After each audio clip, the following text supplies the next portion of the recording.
Un ex CEO de casino acaba de revelar algo que podría costarle millones a la industria.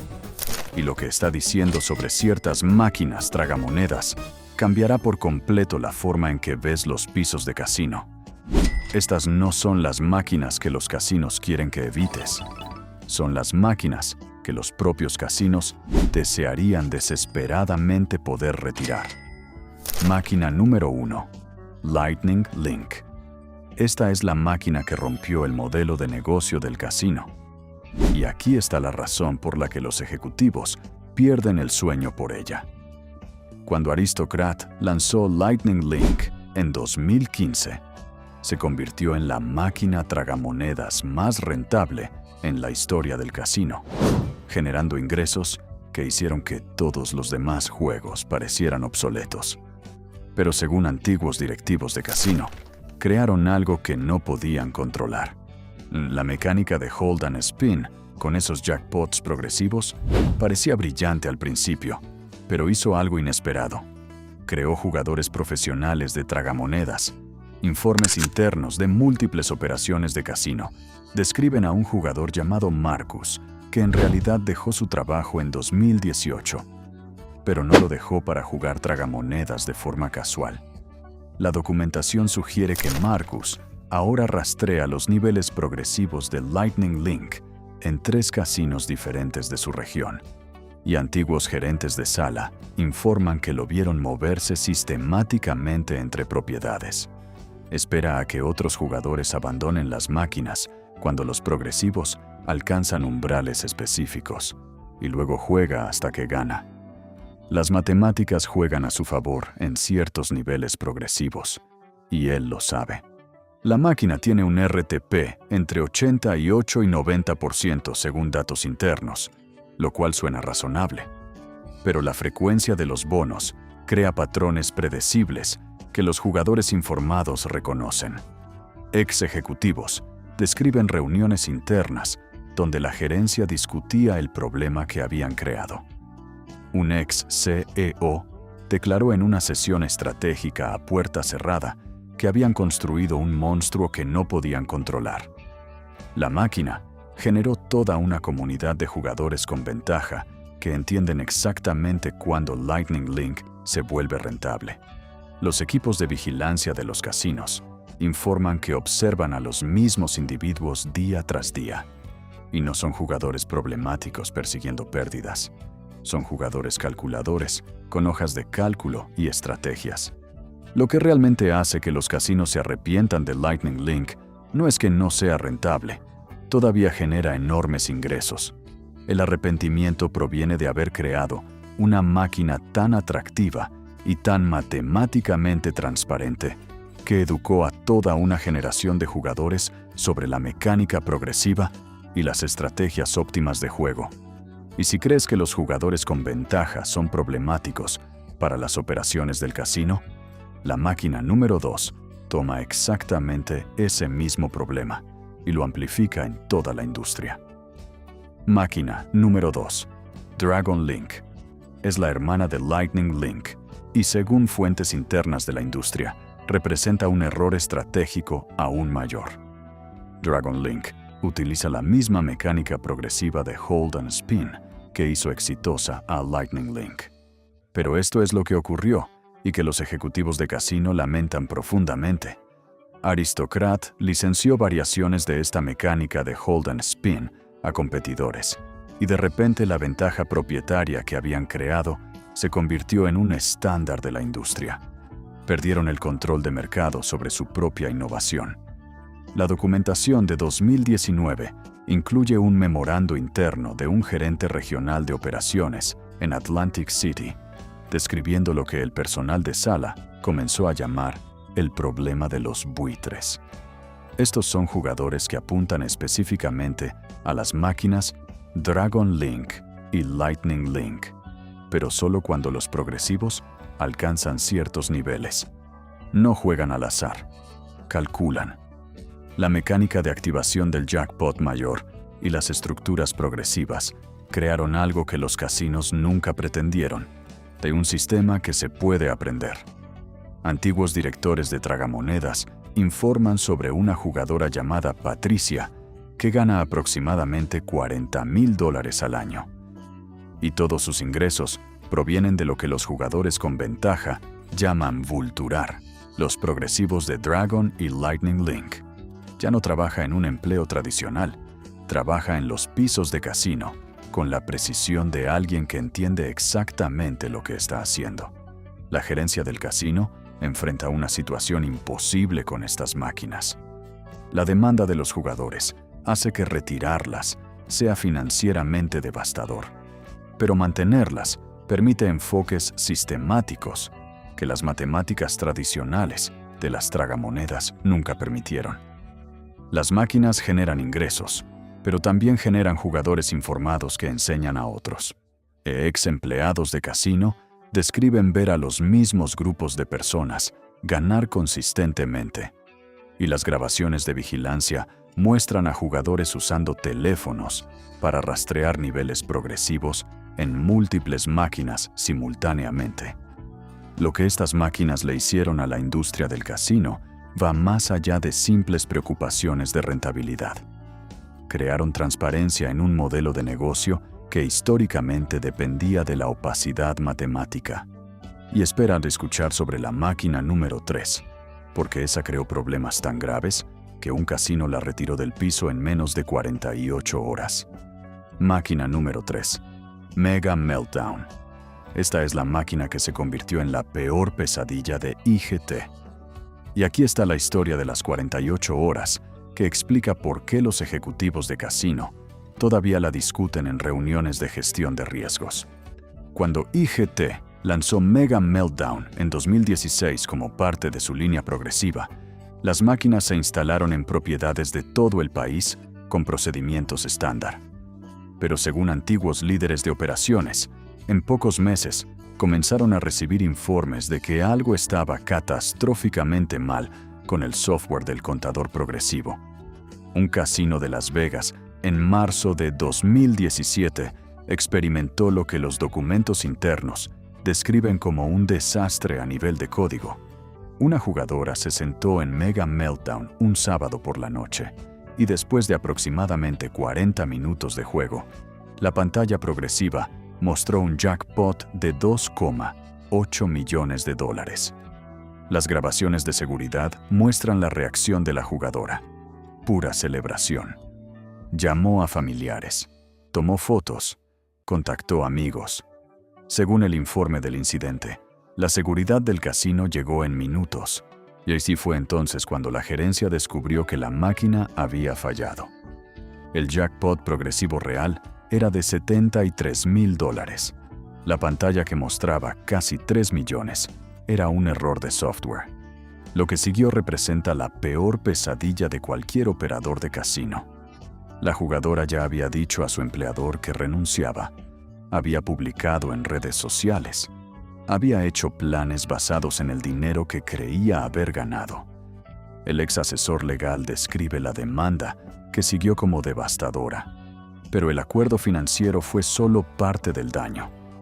La publicidad negativa, la investigación regulatoria y la destrucción total de la confianza del jugador costaron exponencialmente más. La documentación interna revela el alcance del problema. El error del contador progresivo en el código base de Mega Meltdown afectó 847 máquinas en diferentes propiedades a nivel nacional. El antiguo personal técnico informa 23 incidentes separados de mal funcionamiento, donde los jugadores vieron montos de jackpot que no coincidían con las ganancias reales. Algunas discrepancias fueron relativamente pequeñas, $50,000 frente a $20,000. Otras fueron catastróficas. Millones mostrados cuando la ganancia real era de miles. Un ex CEO declaró posteriormente en testimonio que el acuerdo superó todo lo que la máquina jamás generó en ingresos. Pero según fuentes internas, el verdadero costo no fue financiero. Fue la destrucción de la credibilidad. Los jugadores ya sospechan que las tragamonedas están manipuladas, y Mega Meltdown les dio un caso documentado donde las máquinas literalmente mostraban información falsa. Los reguladores de juego lanzaron investigaciones. Los grupos de defensa de jugadores citaron Mega Meltdown como evidencia de problemas sistémicos. La mayoría de las unidades fueron reemplazadas o actualizadas, pero los exgerentes describieron el daño reputacional como permanente. Al menos los problemas de Mega Meltdown fueron errores técnicos. Los problemas de la máquina número 4 fueron un fracaso puro de estrategia empresarial. Y antes de llegar a esa, realmente agradecería que presionaras el botón de suscribirte, porque esta siguiente máquina involucra acuerdos de licencia que les costaron millones a los casinos por un juego que los jugadores evitaban activamente. Máquina número 4. Game of Thrones. Cuando Aristocrat aseguró los derechos de licencia de HBO y lanzó esta tragamonedas temática premium en 2015, los operadores de casino inicialmente celebraron haber conseguido una propiedad intelectual tan reconocible. Pero según antiguos directores financieros, las tarifas de licencia crearon una estructura de ganancias que hacía que las máquinas fueran casi imposibles de justificar. Documentos internos de presupuesto muestran que los casinos pagaban tarifas mensuales sustanciales por máquina a HBO, independientemente de si esas máquinas generaban ingresos. Un ex CF lo describió como pagar alquiler por un equipo que no podía cubrir sus propios costos. Las matemáticas crearon una situación imposible. Para justificar los gastos de licencia, los casinos tenían que establecer denominaciones mínimas más altas. Las máquinas de Game of Thrones normalmente requerían apuestas mínimas de $2, con 50 a $5. Y antiguos gerentes de sala informan que estos mínimos altos crearon resistencia inmediata por parte de los jugadores. Un director de operaciones en Reno rastreó datos de rendimiento que contaban una historia devastadora. Las máquinas de Game of Thrones mostraban tasas de ocupación del 34%, mientras que tragamonedas no licenciadas con mecánicas idénticas mantenían un 67% de ocupación. Los jugadores simplemente pasaban de largo el juego licenciado caro para jugar alternativas más baratas. El dilema del reemplazo empeoró todo. Los contratos de licencia a largo plazo impedían retirarlas anticipadamente, por lo que los casinos observaban cómo sus máquinas de $15,000 permanecían vacías mientras los jugadores hacían fila para otros juegos. El personal de sala describía la frustración de administrar espacio premium que generaba ingresos mínimos. El análisis comparativo mostró que temas no licenciados con las mismas mecánicas de juego superaban a Game of Thrones en un 40%. Y cada mes, los casinos pagaban a HBO independientemente de ese bajo rendimiento. Esta situación inició el escepticismo de la industria hacia el contenido licenciado que continúa hasta hoy. La lección que los ex ejecutivos sacaron de Game of Thrones fue brutal pero clara. Las máquinas deben generar lo suficiente para justificar tanto el espacio en el piso como las tarifas de licencia, y las marcas reconocidas no garantizan la participación del jugador. Ahora espera a escuchar sobre la máquina número 5, porque esa provocó una investigación federal. Máquina número 5, Quick Hit Platinum. Esta es la máquina que llevó a los investigadores de la Junta de Control de Juegos de Nevada a las oficinas de los casinos. Y según antiguos oficiales de cumplimiento, el escrutinio regulatorio por sí solo costó más que cualquier pago de jackpot. Cuando Bally Technologies lanzó la serie Quick Hit Platinum, se unió a una línea ya exitosa de juegos Quick Hit, generando ingresos constantes en múltiples propiedades. Pero en marzo de 2018, una queja anónima llegó a la Junta de Control de Juegos de Nevada desde un empleado de casino en Henderson, y esa queja desencadenó una investigación que los ex ejecutivos describen como su peor pesadilla operativa. La acusación era específica y técnica. La queja afirmaba que los disparadores del jackpot progresivo en Quick Hit Platinum parecían no aleatorios, ni con patrones de agrupamiento que violaban las expectativas de distribución de probabilidad. Documentos internos muestran que la Junta tomó la queja en serio, asignando investigadores que recopilaron datos de rendimiento de múltiples casinos simultáneamente. Lo que encontraron no era ilegal, pero según antiguos funcionarios regulatorios, era estadísticamente lo suficientemente improbable como para justificar pruebas exhaustivas de las máquinas. La investigación documentó que el Jackpot Major de Quick Hit Platinum se activó 12 veces en varias propiedades de Nevada en un periodo de 3 semanas durante enero de 2018, y luego no se activó ni una sola vez durante 11 meses consecutivos. Los antiguos analistas técnicos contratados durante la investigación no pudieron explicar el patrón de agrupamiento. Las máquinas funcionaban correctamente desde la perspectiva del código, pero la distribución de los jackpots mostraba variaciones que, según las matemáticas de probabilidad, no deberían ocurrir con tal severidad. Un ex CEO admitió en testimonio a puerta cerrada que simplemente no podían proporcionar respuestas satisfactorias sobre por qué la frecuencia del jackpot mostraba una agrupación tan extrema. La investigación de 6 meses creó daños colaterales que los antiguos directores de operaciones describen como devastadores. La confianza de los jugadores en Quick Hit Platinum cayó inmediatamente cuando la noticia de la investigación se hizo pública. Los datos de ingresos muestran una disminución del 28% en el juego de Quick Hit durante el periodo de investigación. Así, los antiguos supervisores informan que los jugadores preguntaban específicamente si las máquinas estaban manipuladas.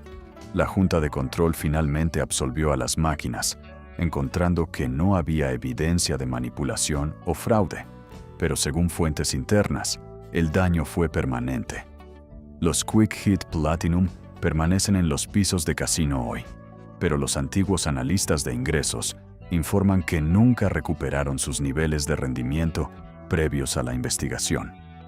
Los jugadores recuerdan los titulares sobre la investigación, y ese recuerdo afecta sus decisiones de juego años después. El problema de la máquina número 6 no fueron los reguladores ni las investigaciones. Según antiguos directores de planificación estratégica, fue algo peor. Un error empresarial autoinfligido que costó millones a los casinos, mientras les enseñaba una lección costosa sobre canibalización de productos. Máquina número 6. Buffalo Diamond. Cuando Aristocrat lanzó Buffalo Diamond en 2020, los operadores de casino inicialmente ordenaron unidades, esperando que expandiera su ya rentable franquicia Buffalo. Buffalo y Buffalo Gold generaban ingresos consistentes, y agregar una tercera variación parecía una extensión lógica de marca.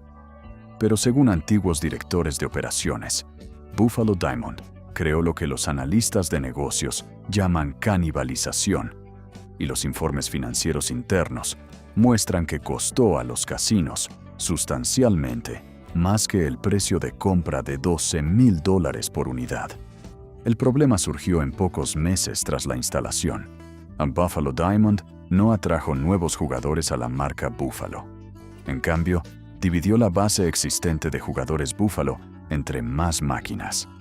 Los antiguos analistas de ingresos describen cómo observaban que el ingreso total de la franquicia Buffalo se mantenía esencialmente plano, mientras se distribuía entre 3 tipos de máquinas en lugar de 2. Un casino en Biloxi documentó el efecto con precisión. Operaron las 3 variaciones de Buffalo simultáneamente en su piso principal, y los datos de seguimiento de jugadores mostraron a las mismas personas rotando entre versiones en lugar de nuevos jugadores participando en la marca.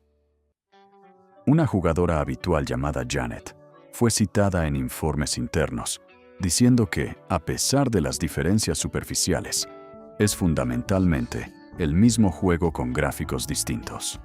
Los datos de gestión de piso respaldaron su evaluación.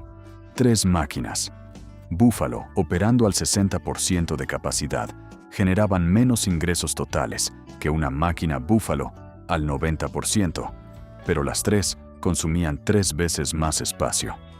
Los antiguos gerentes de operaciones describieron las matemáticas como obvias en retrospectiva.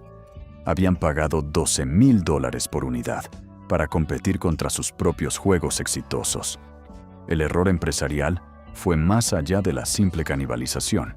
Cada instalación de Buffalo Diamond reemplazó otro juego que estaba generando ingresos.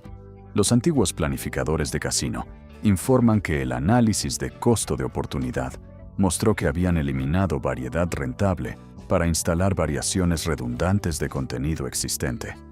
La decisión mató el interés del casino en variantes de Buffalo durante más de 2 años. Y documentos estratégicos internos muestran que los ejecutivos se volvieron profundamente escépticos respecto a las extensiones de franquicia después de la experiencia con Buffalo Diamond. Ahora espera a escuchar sobre la máquina número 7, porque esa involucró violencia física real. Máquina número 7. Invaders from the Planet Moolah. Esta es la máquina que los equipos de seguridad del casino aprendieron a monitorear específicamente. Y según antiguos directores de seguridad, generó más reportes de incidentes que cualquier otra tragamonedas en sus propiedades.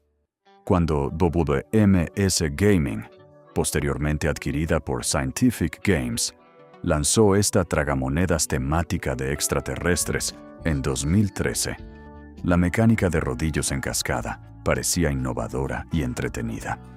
Pero la documentación interna de seguridad revela algo que la gerencia nunca anticipó. La mecánica del juego desencadenó niveles inusuales de agresión en los jugadores. Los rodillos en cascada crean un problema psicológico que los antiguos psicólogos de juego describen como frustración amplificada por casi aciertos.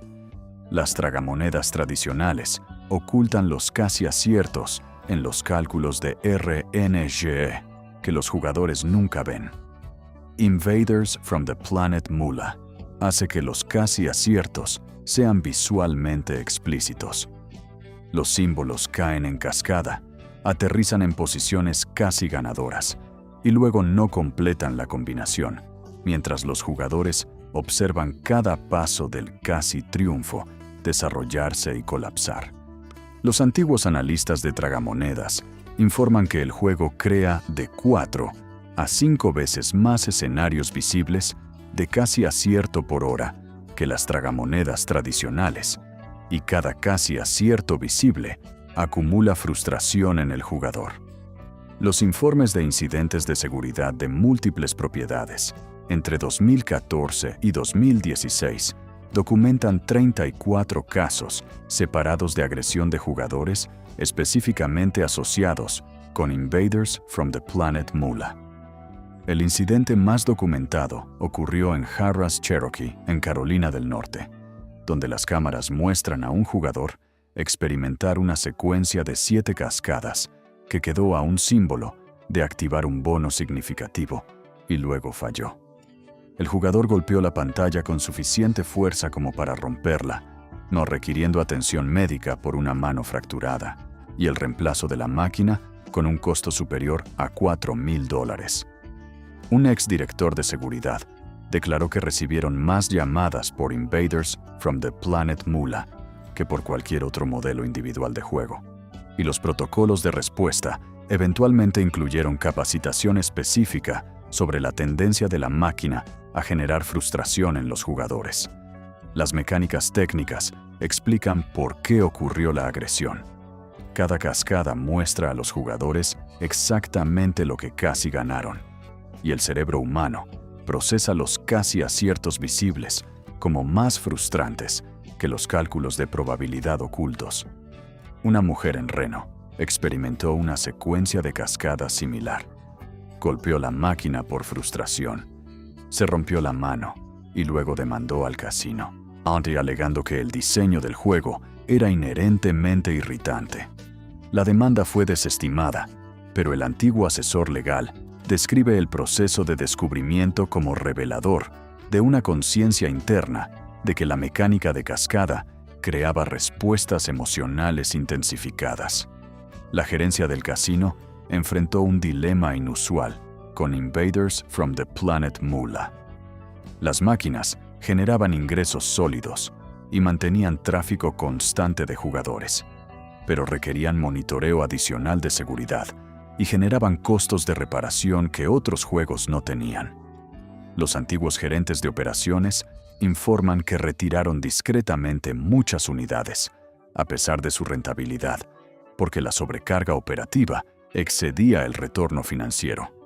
Las máquinas funcionaban exactamente como estaban diseñadas, pero aquello para lo que estaban diseñadas creaba problemas que los casinos no habían anticipado. La máquina número 8 creó problemas tan graves que literalmente obligó a un casino a cerrar sus puertas. Y los mecanismos financieros detrás de ese cierre revelan exactamente por qué ciertas tragamonedas representan riesgos existenciales que los operadores pequeños simplemente no pueden permitirse asumir. Máquina número 8. Megabox. Esta es la máquina que mató al Desert Inn. Y según antiguos abogados especializados en juego, la historia explica por qué numerosos casinos pequeños se niegan a instalar tragamonedas progresivas de área amplia, sin importar su popularidad. El sistema Megabox de IGT ha operado desde 1986, creando jackpots masivos que generan publicidad y atraen jugadores. Pero el incidente de marzo de 2000 en el Desert Inn enseñó a la industria una costosa lección sobre requisitos de liquidez y responsabilidad por jackpots progresivos. El Desert Inn era una propiedad más pequeña de Las Vegas, con reservas de efectivo limitadas en comparación con los grandes casinos del Strip. Cuando una camarera de cócteles ganó el jackpot de Megabox por $34,9 millones, la red de IGT pagó el premio a través de su sistema establecido de fondo progresivo. Pero según antiguos oficiales de cumplimiento regulatorio, el premio activó auditorías obligatorias de reservas de efectivo y las regulaciones de juego de Nevada exigían que los casinos mantuvieran ratios específicos de liquidez, considerando las responsabilidades pendientes por jackpots en sus libros. El Desert Inn no pudo cumplir con esos requisitos con la responsabilidad de Megabox en su estructura financiera. Los antiguos abogados describieron la cronología como una relación casi inmediata de causa y efecto. El jackpot se ganó en marzo de 2000.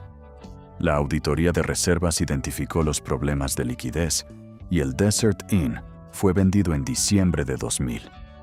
Múltiples factores contribuyeron al cierre de la propiedad, pero el análisis financiero interno identifica el jackpot de Megabox como lo que un ex ejecutivo llamó la gota que colmó el vaso y que expuso problemas subyacentes en la estructura de capital.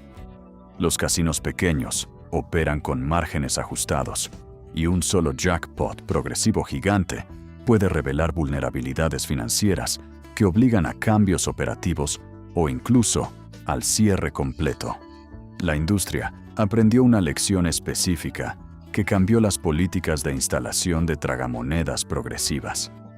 Muchos operadores pequeños ahora rechazan instalaciones de Megabox, específicamente porque las matemáticas de riesgo-recompensa solo funcionan para propiedades grandes con reservas sustanciales de efectivo. Un ex propietario de casino en Laughlin explicó en una conferencia de la industria que una máquina de $1 millón que genera $50,000 anuales crea una exposición inaceptable cuando los requisitos de reserva pueden alcanzar cientos de miles dependiendo de los niveles progresivos. Estamos llegando a las dos máquinas finales, y el problema de la número 9 está ocurriendo ahora mismo en pisos de casino de todo el país. Máquina número 9, Cash Falls y Cash Eruption. Estas son las máquinas que representan lo que antiguos ejecutivos describen como el error filosófico más caro de la industria. y según los presupuestos internos de desarrollo, el experimento fallido costó millones en investigación y desarrollo para una tecnología que contradijo fundamentalmente todo aquello para lo que fueron diseñadas las tragamonedas. Cuando IGT lanzó estas variaciones de tragamonedas basadas en habilidad entre 2016 y 2017, respondía a una obsesión de la industria que dominó las reuniones estratégicas entre 2015 y 2017. Todos los grandes operadores y fabricantes creían que necesitaban atraer a los millennials mediante elementos de juego basados en habilidad que dieran control a los jugadores en lugar de pura suerte. La teoría parecía razonable en presentaciones de directorio. Las generaciones más jóvenes habían crecido con videojuegos donde la habilidad determinaba los resultados, y las tragamonedas tradicionales no ofrecían más que presionar un botón y esperar. Cash Falls incorporó mecánicas de videojuego donde las decisiones del jugador durante las rondas de bono realmente afectaban los resultados, y las matemáticas fueron ajustadas para considerar el juego óptimo. Pero según antiguos directores de tragamonedas, lo que parecía innovador en concepto se volvió catastrófico en la práctica. Los jugadores hábiles vencían consistentemente a los juegos, y las estrategias se difundían en línea más rápido de lo que la gerencia podía reaccionar.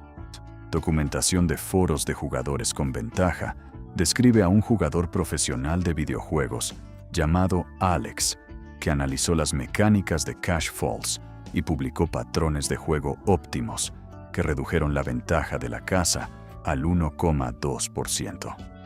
Los antiguos directores de vigilancia informan haber observado cómo la estrategia publicada por Alex se compartía en foros de apuestas, canales de YouTube y redes sociales en cuestión de días.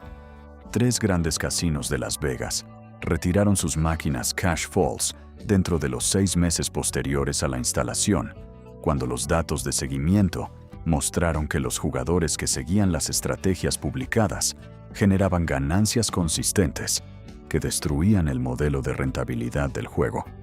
Un exdirector de operaciones declaró que esencialmente habían instalado tragamonedas que los jugadores educados podían vencer sistemáticamente, lo que violaba el propósito fundamental del diseño de tragamonedas. El fracaso se extendió a todo el movimiento de tragamonedas basadas en habilidad. Datos de la industria muestran que hoy quedan menos de 50 máquinas basadas en habilidad operativas en Las Vegas, frente a más de 400 unidades instaladas durante el pico de 2016 a 2017. Los antiguos ejecutivos describieron las pérdidas de inversión como algo que fue más allá del costo de las máquinas e incluyó gastos de investigación y desarrollo, costos de instalación y capacitación, y el costo de oportunidad del espacio en el piso dedicado a juegos que generaban ingresos mínimos. Las operaciones de casino habían invertido en una tendencia que contradijo fundamentalmente lo que hace rentables a las tragamonedas. La comunidad de jugadores con ventaja celebró estas máquinas específicamente porque ofrecían lo que las tragamonedas tradicionales nunca proporcionaron: la capacidad de influir en los resultados mediante habilidad.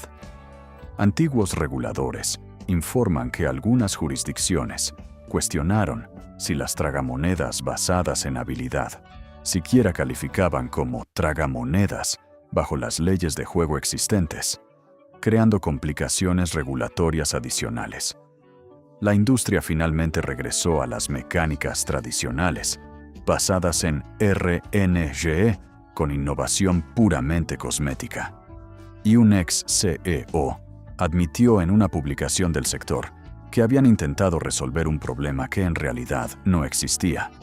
Los jugadores no querían control sobre los resultados de las tragamonedas, querían entretenimiento y la posibilidad de ganancias aleatorias, algo que las tragamonedas tradicionales ya ofrecían. Y ahora llegamos a la máquina final de esta lista, porque la máquina número 10 representa algo diferente de todos los demás arrepentimientos que hemos discutido. Esta no trata sobre errores del pasado. Según ejecutivos actuales, el impacto de esta máquina tiene que ver con el futuro, y lo que revela sobre las operaciones de casino cambiará permanentemente la relación de los jugadores con las tragamonedas. Máquina número 10. La serie Pinball y las tragamonedas basadas en servidor. Esto representa la generación más nueva de tecnología de tragamonedas de fabricantes como EGT, Aristocrat y Light y Wonder. Y según ejecutivos actuales, estas máquinas crearon un problema de transparencia que está cambiando fundamentalmente cómo los jugadores perciben las operaciones de casino. La arquitectura basada en servidor comenzó a implementarse en grandes propiedades a partir de 2021. La tecnología parecía el futuro de la gestión de tragamonedas. El control centralizado significaba que los casinos podían actualizar juegos al instante, gestionar el rendimiento del piso en tiempo real y ajustar configuraciones sin enviar técnicos a cada máquina individual. Pero antiguos directores de operaciones informan que los jugadores descubrieron algo que la gerencia desesperadamente quería mantener oculto. La capacidad basada en servidor permite ajustes de RTP en tiempo real, y la documentación de comunidades de jugadores muestra que descubrieron que los casinos modificaban los porcentajes de retorno al jugador según la hora del día, los patrones de tráfico y los niveles de ocupación. Un jugador en Pensilvania rastreó una máquina específica de pinball durante 30 días consecutivos, registrando datos de rendimiento en diferentes periodos, y sus hallazgos publicados mostraron que el RTP disminuía durante las horas pico de viernes y sábado, y luego aumentaba durante las tardes entre semana, cuando el casino estaba casi vacío. Publicaciones en Reddit y videos de YouTube expusieron las capacidades de ajuste dinámico, y la reacción negativa de las comunidades de jugadores fue inmediata y severa. Antiguos ejecutivos describen reuniones internas de crisis sobre cómo responder a la exposición. Un vicepresidente de operaciones declaró que habían dado a los jugadores prueba documentada de lo que siempre habían sospechado, que los casinos manipulan activamente las máquinas según las condiciones comerciales. La tecnología funciona exactamente como fue diseñada, permitiendo una gestión sofisticada del piso que optimiza ingresos. Pero hacer visibles esas capacidades destruyó el concepto abstracto de ventaja de la casa que la industria había mantenido durante décadas. Algunas jurisdicciones lanzaron investigaciones regulatorias sobre si el ajuste dinámico de RTP violaba leyes que exigen probabilidades divulgadas. Y los departamentos legales se apresuraron a determinar si las regulaciones existentes siquiera abordan capacidades basadas en servidor que no existían cuando se redactaron las leyes. La industria ahora enfrenta una elección fundamental sobre la transparencia. La tecnología existe para gestionar tragamonedas con precisión sin precedentes, pero usar esas capacidades pone en riesgo la confianza del jugador que tardó décadas en establecerse. Varios grandes operadores abandonaron discretamente los sistemas basados en servidor y regresaron a máquinas independientes, específicamente para evitar la percepción de manipulación en tiempo real. Documentos estratégicos actuales muestran a ejecutivos comparando la situación con restaurantes que ajustan precios del menú según la hora del día. Técnicamente legal, pero creando relaciones con clientes basadas en desconfianza en lugar de valor. Entonces, ¿qué nos dicen estas 10 máquinas sobre las operaciones de casino? Cada una representa un tipo diferente de arrepentimiento que abarca estrategia empresarial, fallas técnicas, problemas regulatorios y la tensión fundamental entre innovación y confianza del jugador. Lightning Link creó jugadores con ventaja que comprendieron las mecánicas progresivas. Dragon Link perdió control de mercado mediante licencias.